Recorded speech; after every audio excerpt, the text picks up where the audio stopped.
The change that could be coming to Congress. Well, lawmakers often find themselves gridlocked. It's the youngest women in today's Congress who are working to make it easier for new moms to serve.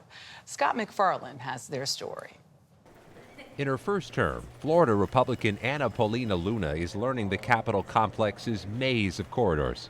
So's her newborn son, who's getting quite a good look from his stroller at the marble ceilings. Luna and California Democrat Sarah Jacobs, both of whom were born in 1989, are seeking change in a building which clings to history. I think that this is going to open the discussion. Authoring new legislation requiring the House allow its members who give birth the right to vote by proxy from home for the first 6 weeks. You've said you're only the 12th woman to ever give birth while serving in the U.S. House, and you can't vote when you're home with the baby. Is that because men wrote the rules?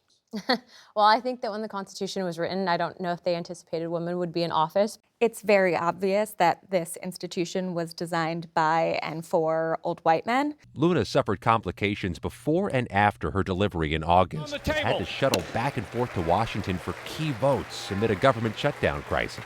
Jacobs put motherhood on hold, worried how she'd make it work between D.C. and her home in San Diego. So I decided to freeze my eggs, and that required months of hormone pills, of shots, of a procedure under anesthesia. Doctors are unequivocal and emphatic. You learn the from your first 6 nurses. weeks with You learn baby to care are for the critical. babies. You're going through a recovery process. There's some pain involved. But meanwhile, you're in charge of feeding this baby, and this baby depends on you. And building a routine. The hardest part probably is learning to build a new routine. In Congress, change comes slow. So far, fewer than 36 colleagues have joined the effort, none of them in leadership, after pushback about a proxy voting system that was misused by some during COVID. We're not, trying to go party in Cabo San Lucas here. We're trying to actually take care of, a newborn. Luna has transformed part of her office into a nursery, and the baby is a new fixture in these old halls. For CBS Saturday Morning, Scott MacFarlane, The Capitol.